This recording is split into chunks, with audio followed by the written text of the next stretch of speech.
En el día de hoy, la presidenta Dina Boluarte ofreció una conferencia de prensa con motivo de los 6 meses que lleva en la presidencia. Hizo un balance de lo que ha actuado hasta ahora y dio la palabra a sus ministros para que hagan lo propio sobre sus respectivos sectores. Naturalmente queremos reacciones frente a lo dicho por la señora Boluarte y por los ministros, y hemos invitado por eso a un experimentado congresista que ha sido ministro de Defensa, que ha sido autoridad militar y que ha sido héroe en el terreno militar durante la guerra del año 95 en el CENEPA. General Quiabra, muchas gracias por estar acá y bienvenido a RPP. Don Fernando, buenas tardes. ¿Cómo ha vivido usted lo que dijo la presidenta Boluarte y sus ministros esta misma tarde?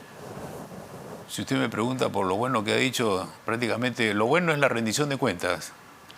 Habría que preguntarnos si todos los peruanos del sur, que todavía tenemos problemas de orden social ahí, y todos los peruanos del norte que tienen el problema del dengue, ¿cómo han recibido el mensaje? Ella no se ha dado cuenta del momento que estamos viviendo. Si es para hacer una relación de las obras que ha hecho, lo ha podido hacer por escrito y lo ha podido divulgar. Es un pulicherry, por decirle. Pero ¿cuál era el mensaje que querían recibir los ciudadanos del sur y los ciudadanos que hoy día están afectados por el dengue? La inflación, la inseguridad ciudadana, las crisis alimentarias que tenemos nosotros por el efecto del cambio climático, esta misma guerra que todavía sigue entre Rusia y Ucrania. O sea, ¿cuál es el contenido? ¿Qué cosa es lo que debería sentir hoy el día ciudadano de un presidente y un gabinete? ¿Cómo estamos y cómo vamos a salir? Yo creo que no ha dicho, ha desperdiciado 2 horas y media. De acuerdo. ¿Qué hubiera echado de menos que diga la presidenta Dina Boluarte? ¿Qué hubiera esperado usted para, digamos, marcar que hemos entrado a una etapa diferente 6 meses después de lo que hemos vivido en el Perú? ¿Qué hubiera deseado que ella diga? Yo creo que lo primero que ella hubiera dicho, cuál es el escenario donde ella entró y cómo lo ha mejorado y qué piensa lograr. Fíjese, ella tiene que hablar de una agenda corta. Son 2 años lo que va a estar. Ella no puede hablar de mucho futuro. 3 le quedan hasta el 26. Bueno, pero de todas maneras es una agenda corta. Si es que no hay adelanto de elecciones como ella propuso. Vamos a ver si insiste. Entonces, lo que tiene que ella ver es cuáles son los principales problemas que tienen los peruanos. El principal problema que hay a nivel nacional es la inseguridad ciudadana. Una inseguridad desbordada por la delincuencia foránea, que nos está trayendo una violencia. Las extorsiones, los mismos secuestros, todo lo que significa una violencia armada que no la estamos combatiendo como debe ser. Los ciudadanos se quejan de que falte presencia de la policía del Serenazgo. Entonces, tiene usted lo primero. Lo segundo, tenemos un dengue que es la continuación de lo que yo llamo y le pongo como etiqueta a este gobierno tarde y mal. Tarde y mal en su reacción con el estallido social. Tarde y mal en su reacción con el ciclón Yaku. Tarde y mal con el dengue. Tarde y mal en el control de las fronteras para impedir la migración. Tarde y mal. Entonces, la pregunta es, ¿cómo hace este Consejo de Ministros para tomar decisiones? No se reúnen. Seguimos el mismo problema que tiene nuestro país. 18 ministerios que siguen trabajando sectorialmente cuando todos los problemas son multisectoriales. Primera pregunta, ¿necesitamos tener 18 ministerios? ¿Seguimos nosotros escuchando a los ministros cada uno en su sector? Si todos los problemas son así. Entonces, cuando usted habla de la salud, ¿cómo afecta la alimentación y cómo afecta la educación? Los 3 tienen que... Entonces, usted tiene los programas sociales repartidos en varios ministerios. ¿Tendrán esa data esos ministerios o viviremos la misma situación del COVID, que hay peruanos NN que no recibieron ni un bono, ni una canasta, porque no figuran? Entonces, no hemos aprendido nada. ¿Qué nos enseñó 2 años del COVID? Que no conocemos nuestro país. Y eso lo estamos viendo ahora con el dengue. El Perú tiene 24 regiones, sin considerar que haya 24 regiones con realidades diferentes, por geografía, por costumbres, por tradiciones. Usted tiene que aplicarle una estrategia específica para cada región. No puede usted hacer una sola estrategia para las 24. No puede usted tratar al piurano igual que al puneño, ni al charapa de Amazonas igual que el charapa de Loreto. Son realidades diferentes. Si usted no conoce el país y aplica una sola estrategia, no estamos avanzando. Y las consecuencias las paga ¿quién? Los ciudadanos. Eso es lo que estamos viendo y eso es lo que este gobierno no ve. Entonces este gobierno lo que ha debido hacer primero, como le digo, pinta el escenario que estamos viviendo y ella dice, en este escenario estamos haciendo estas medidas para ir superando esta crisis que tenemos. Crisis social, crisis de valores, crisis alimentaria y crisis de seguridad. Permítame, por favor, una breve interrupción para dar cuenta de cómo nuestros compatriotas del sur han podido recibir lo que dijo la presidenta Boluarte. Y usted ha sido crítico de la actitud que ha tenido la señora presidenta frente a lo que ha llamado ahora estallido social. ¿Cuál es su crítica? ¿Qué es lo que ella debió hacer? En primer lugar, ella reacciona, como le digo, tarde y mal en el empleo de la policía y de las Fuerzas Armadas. Efectivamente, es un escenario muy complejo, muy difícil, porque una manifestación tiene que ser pacífica y cuando la manifestación se convierte en violenta y tiene usted que se toman 5 aeropuertos y se bloquean carreteras para aislar poblaciones y regiones, y es una situación grave. Si ella hubiera tenido la inteligencia estratégica, ella se anticipa.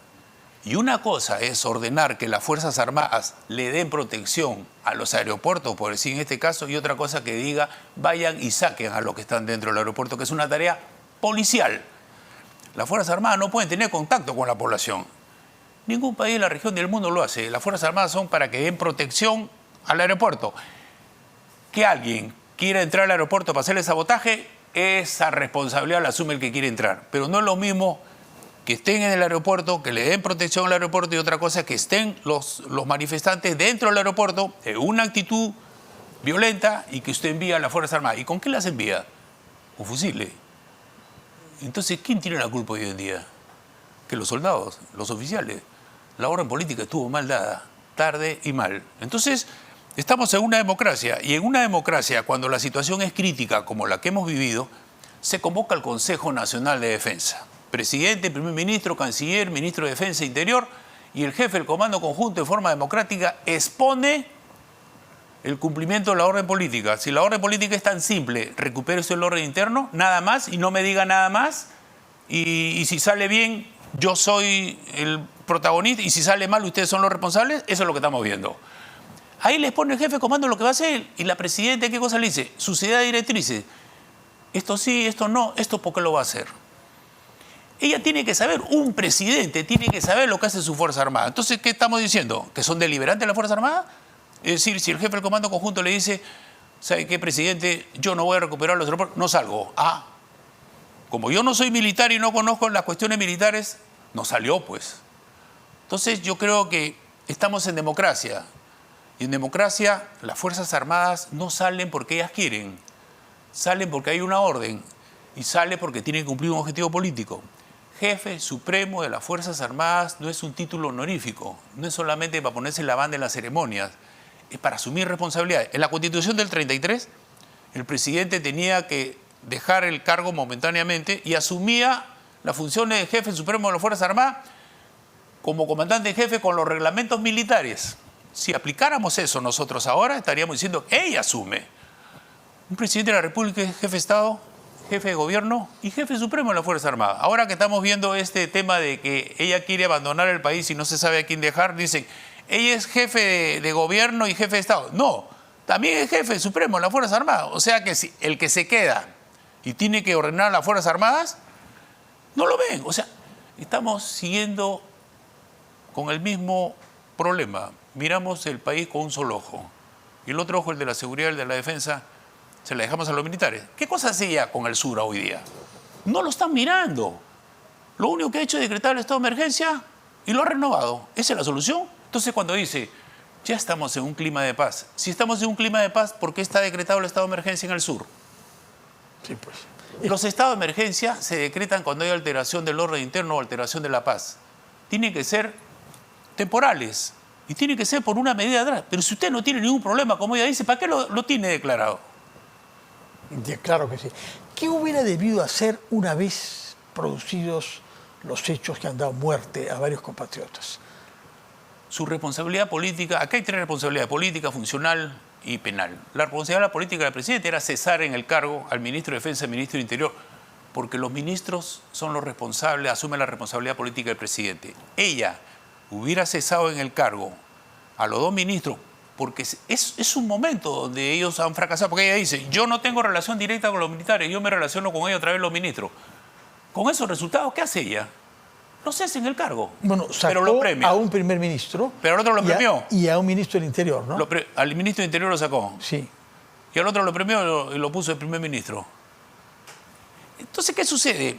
Que el primer ministro hoy día no puede ir al sur, porque ni las autoridades ni la población quiere conversar con él. ¿No se da cuenta? ¿Cómo vamos a solucionar el problema del sur si no lo estamos mirando? Estamos volteando la cara al otro lado. Y en el otro lado se da cuenta usted que tiene el dengue, que no la quieren ver a la ministra de Salud. ¿Y qué cosa ha dicho hoy día?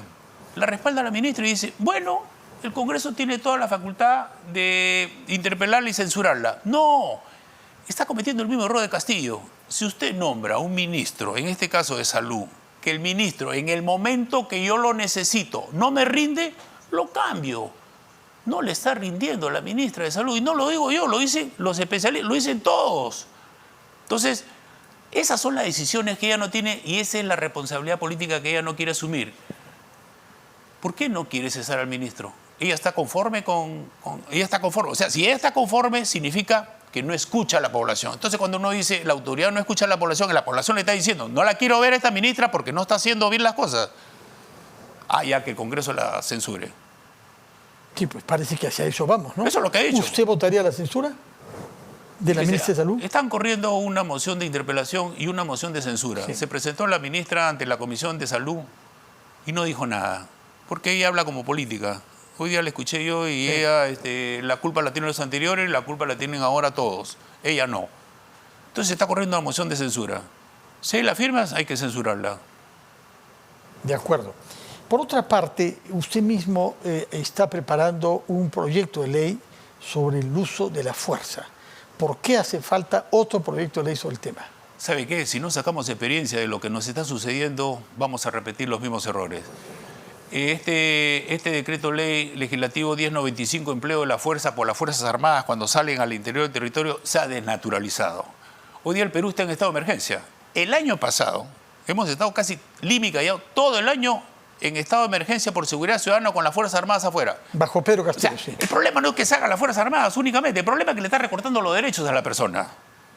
Y dentro de los derechos que se recorte la inviolabilidad de domicilio. Significa que hemos vivido todo el año en que en cualquier momento entraran a su casa. Uno, por cualquier cosa se decreta estado de emergencia con las Fuerzas Armadas. Entonces, el artículo 137 que señala que cuando se declara el estado de emergencia, por alteración del orden público o de la paz y del orden interno, las dos cosas, el presidente, si así lo decide, hace que las Fuerzas Armadas asuman el control del orden interno. Le hemos dado la vuelta. Y ahora hacemos de que asuma la policía con apoyo de las Fuerzas Armadas. Eso no lo dice el 137. Cuando el presidente decide sacar las Fuerzas Armadas, deben asumir el control interno en reemplazo de la policía. Entonces, eso es lo que yo voy a hacer, que este decreto legislativo 1095 responda a lo que dice la Constitución en el artículo 137. De manera que las Fuerzas Armadas salgan solamente cuando se le necesita. Por ejemplo, en el COVID. ¿Cómo debe usted emplear a las Fuerzas Armadas? Para explotar su logística, la presencia que tiene en todo el territorio y toda la capacidad logística, los aviones, los buques, las embarcaciones, pero no para corretear a los ambulantes, no para controlar a los chicos que no respetaban el toque de queda. Esa es una tarea policial. Ahora están queriendo comprar equipo antimotines para las Fuerzas Armadas. ¿Para qué?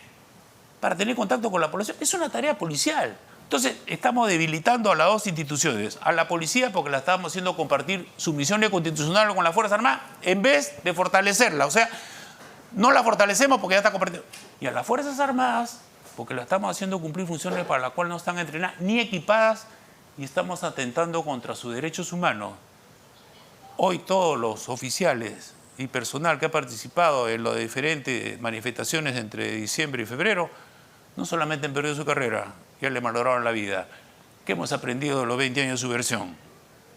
No hemos aprendido nada. Entonces, en el año 2000 decía... Nada. Por lo menos que lo que queremos es paz. Por lo menos que lo que queremos es paz y respetar la democracia. Hagamos paz empleando los medios que tienen la responsabilidad. Orden interno al interior del país es la policía. Defensa de frente externo, Fuerzas Armadas. Que que las Fuerzas Armadas, por ejemplo, participen en el BRAE, eso está bien. ¿Por qué? Porque es un enemigo como el narcotráfico, es un enemigo que tiene un elemento armado importante y actúa en un terreno rural, un terreno donde las Fuerzas Armadas tienen más capacidad que la policía ya actúa con su inteligencia. Eso es diferente a emplear a las Fuerzas Armadas en cuestiones de orden público, porque acá hay otra cosa. Acá nos hace la distinción entre orden interno, orden público y seguridad ciudadana, que son tres situaciones diferentes. Acá todos hablamos de orden interno como si fuera una sola cosa. No. Los estados de emergencia se declaran alteración del orden interno. Ejemplo de alteración del orden interno, el autogolpe del 92 y el golpe fallido de ahora de diciembre. Pero no alteraciones del orden público. ¿No tiene usted naturalmente dudas de que fue un golpe de Estado que ha sido preparado y que eso configura delito de conspiración?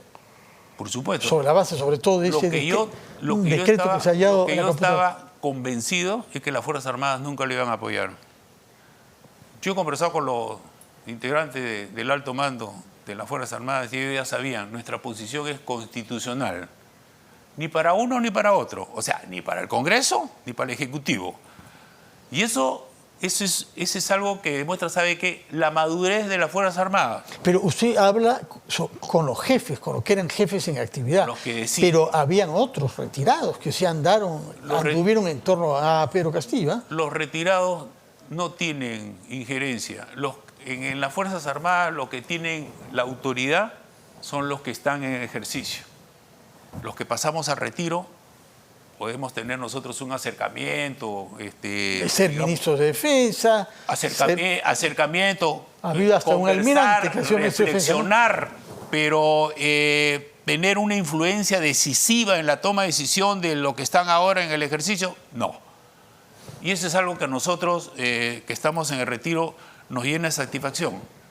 Ver que el alto mando hoy día de las Fuerzas Armadas se puso en el lugar. A mí me decían, algunos rápidos y furiosos, ¿por qué no hacen un golpe militar y sacan a este comunista? Yo le decía, las Fuerzas Armadas se van a pronunciar el día D.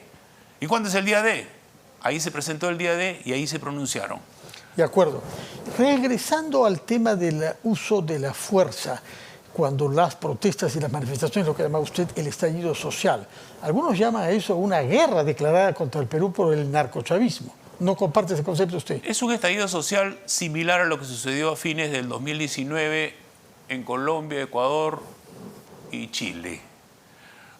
O sea, es una movilización masiva producto de expectativas ante necesidades no satisfechas, generalmente encabezada por los jóvenes, pacíficas, pero viene el aprovechamiento de hacerlo violento en un momento y aprovechar esas expectativas, esas insatisfacciones para cambiar el objetivo. ¿En Chile qué sucedió? En Chile incrementaron 20 centavos, por decir así, el pasaje del ómnibus, por decir así, y lo pusieron a Piñera contra la pared, que le dijeron, o te vacamos, o tú renuncias, o hacemos una asamblea constituyente para una nueva constitución. Piñera se rindió, se puso contra la pared, hizo los cambios en el Congreso que están pidiendo que se haga acá, y se hizo una asamblea constituyente que fue un gran fracaso, porque cuando los chilenos recuperaron la memoria, lo mandaron al tacho, y hoy día ya lo están haciendo en forma decente. Y escogieron a 20 constitucionalistas, los senadores y los diputados, y han escogido 50 asambleístas que tienen hasta noviembre para hacer la nueva constitución, hacen su referéndum. Entonces, en el Perú es igual. ¿Cuál fue la causa? ¿Cuál es la causa de este estallido social, de esta manifestación? ¿Una insatisfacción social? ¿Porque no había construcción de escuelas, carreteras? No. Porque nos falla algo que siempre perdemos, la batalla de las comunicaciones. Salen las encuestas que señalan que casi el 45% de los ciudadanos dice que lo vacaron. O sea, los ciudadanos dicen, lo sacaron a Castillo y está preso injustamente. Eso no entienden que él quiso hacer un golpe de Estado y fracasó en el golpe de Estado. Esa es la causa. Y esa causa vino con violencia. ¿Sabe por qué? Porque para mí era la forma de acción C. La forma de acción A ya la habían dado. 2 denegatorias de confianza. Ya habían dado una que la sacaron debajo de la manga. Sí. Y la segunda, algo que yo no me imaginé, que era el golpe de Estado. No me imaginé porque yo sabía que las Fuerzas Armadas ni la policía lo iban a apoyar. Entonces, si hubiera tenido éxito el golpe de Estado, los peruanos, los ciudadanos hubieran salido a reclamar por el golpe de Estado. Y hubieran salido esos violentos a enfrentar a esos ciudadanos. Por eso es que hay una movilización tan rápida, tan organizada y tan violenta. Ya estaba prevista. Eso estaban organizando. ¿Cuándo lo organizaban? En los consejos de ministros descentralizados, con su mensaje, y en todos los grupos que iban a Palacio de Gobierno donde los incitaban a la violencia. Esa es la causa. Las consecuencias son los muertos inocentes, que generalmente los muertos son inocentes. ¿Por qué? Porque estos cabecillas, como siempre, cobardes, nunca van. Y otra cosa que nos llama la atención y se vuelve a repetir, nos dicen, necesitamos un muerto. Porque si no hay muertos, no hay éxito. Bueno, tenemos muertos, y los muertos son de todos. ¿Eh? De todos, sí. Ahora, usted ha dicho que el señor Otárola debió ser retirado como ministro de Defensa. Es primer ministro de hace ya más de 5 meses. ¿Qué haría usted con él si fuera presidente? Yo creo que lo hubiera cesado como ministro de Defensa y ministro de Interior. Hubiera sido una decisión política ante los escenarios. ¿Y ahora, 5 meses después? Yo creo que la presidenta tiene que darse cuenta si el primer ministro que un inicio le sirvió, si le sigue siendo útil ahora. Si usted tiene la población del sur y las autoridades que no quieren conversar con él, ¿cómo va a lograr usted una paz verdadera, no una paz ficticia con el sur? Porque no quieren conversar. Pero, ¿qué autoridad política del gobierno nacional ha ido al sur a ver los problemas en Puno? Nadie. Del gobierno creo que nadie. No sé si el viceministro de Gobernanza Territorial. Viceministro, al que corresponde, al que Gobernanza Territorial. ¿No? Viceministro de Gobernanza, no. Sí. Entonces, ¿qué cosas han hecho? Han decretado estado de emergencia y han puesto un general. O sea, los militares son los que tienen que solucionar los problemas políticos y sociales. Mal, pues. Sí, sin duda. Permítame, sobre otros problemas políticos, ¿cómo ve usted la elección de la próxima mesa directiva en el Congreso, que es la primera que tendrá lugar con su elección en las circunstancias políticas que vimos con una presidenta diferente, ¿no? Yo la voy a ver un poco más peleada que la anterior. En la anterior hubo 6 candidatos. Parece que todos querían reemplazarlo a Castillo, por eso que aparecieron nuevos candidatos. Yo creo que acá hay, si lo miramos bien, el grupo de izquierda tiene bastantes pretensiones de ocupar la mesa directiva. O de por lo menos poner un miembro. Porque sí, tampoco le dan los votos para tener mayoría. Y eso que tampoco le dan los votos hay que mirar conforme han estado presentándose en las últimas votaciones, ¿no? Entonces yo creo que va a ser una mesa mucho más diputada, una elección mucho más diputada que las anteriores. ¿Cuándo deberían ser las próximas elecciones generales? El 26. El 26. Sí. ¿No es favorable a usted a que haya un adelanto? Yo conversé con usted en una entrevista que me hizo usted y yo hablé de 3 factores, ¿no? El tiempo, el momento y el precedente. El tiempo fue bien claro el Jurado Nacional, especialmente la jefe de RENIEC, que nos dijo, si ustedes quieren tener una elección donde nadie hable después de fraude, irregularidades, son 270 días. A ese tiempo agréguele el tiempo que deben tener los partidos políticos para hacer su elección interna y escoger lo mejor y no volver a repetir lo que siempre decimos, estos que están en el Congreso que no nos representan. El precedente es de que si hay una acción violenta y dice que se vayan todos, nos vamos todos. Entonces, dentro de 2 años usted me va a entrevistar y me va a decir, oiga, usted cuando era congresista, unos violentistas dijeron que se vayan y se fueron, ¿por qué los de ahora no se van? Sí. Entonces, es un mal precedente. Y el momento, ¿usted cree que este momento que estamos viviendo en el sur del país es un momento de tranquilidad y de paz como para hacer un proceso eleccionario? Entonces, cometeríamos un error de hacerle caso a esos rápidos y furiosos que querían aprovechar el momento. Lo mismo aprovechó Petro y Boric. Petro y Boric encabezaron el estallido social en Colombia y Chile. Hubo las elecciones, son presidentes y hoy día los colombianos y los chilenos se están arrepintiendo. Están dudando. Usted mismo ha dicho que usted tiene la intención de crear un partido político con la perspectiva de ser candidato presidencial, si es que logra hacer que ese partido que usted quiere fundar pueda hacer una alianza con otros. Esa es la idea. Usted me decía, porque ahora es un reto, no es un desafío ser político, porque es una moledora de carne, ¿no? Pero si nosotros consideramos de que podemos ser una alternativa de solución, hay que asumir la responsabilidad. Lo más fácil es estar en platea, Usted me invita, yo no soy nada y comienzo a criticar y digo, no hacen esto, no hacen el... No. Una cosa es estar afuera y otra cosa es estar adentro. La idea de formar un partido, esa suma de la dinámica de los jóvenes que es importante con la experiencia de los viejos, y una vez tenido formado el partido, buscar consensos con otros partidos que busquemos lo mismo. ¿Cómo superar esta crisis integral? El Perú, con todos los recursos naturales y estratégicos que tiene, sobrado le alcanza para solucionar todos sus problemas, satisfacer todas las necesidades básicas. ¿Por qué no lo puede hacer? Por dos cosas. La alta corrupción y la baja calidad de gestión. Usted le baja la corrupción y le sube la calidad de gestión y no tendríamos ningún problema. Y aquí lo que está faltando es un trabajo articulado. Alcaldes, gobernadores y gobierno central.